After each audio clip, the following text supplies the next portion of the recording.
വിരമിച്ച് 3 വർഷമായിട്ടും സ്വകാര്യ കാറിലെ ഔദ്യോഗിക മുദ്ര മാറ്റാത്തതിൽ മുൻ DGP ടോമിൻ തച്ചങ്കരിക്കെതിരെ അന്വേഷണം.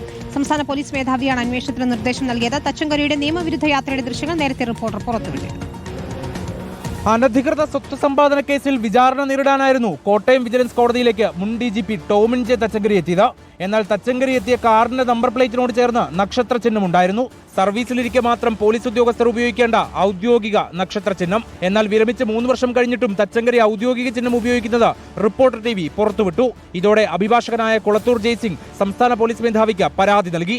തുടർന്ന് കോട്ടയം SP-യോട് അന്വേഷണം നടത്തി റിപ്പോർട്ട് സമർപ്പിക്കാനാണ് DGP റവാഡ ചന്ദ്രശേഖർ ആവശ്യപ്പെട്ടത്. സേവനത്തിൽ നിന്ന് വിരമിച്ച് 3 വർഷക്കാലവും ഈ ബോർഡ് വെച്ചുകൊണ്ടാണ് തച്ചങ്കരി യാത്ര ചെയ്തിരുന്നതെന്നും പലയിടങ്ങളിൽ വെച്ച് ഇത്തരത്തിൽ തച്ചങ്കരി നക്ഷത്ര ചിഹ്നമുള്ള കാർ ഉപയോഗിച്ചിരുന്നതായി വിവരമുണ്ടെന്നും പരാതിയിൽ ആരോപണമുണ്ട്. ഇക്കാര്യങ്ങളെല്ലാം പരിശോധിച്ച് വിശദമായ റിപ്പോർട്ട് സമർപ്പിക്കാനാണ് SP-ക്ക് നൽകിയിരിക്കുന്ന നിർദ്ദേശം. റിപ്പോർട്ടിന്റെ അടിസ്ഥാനത്തിൽ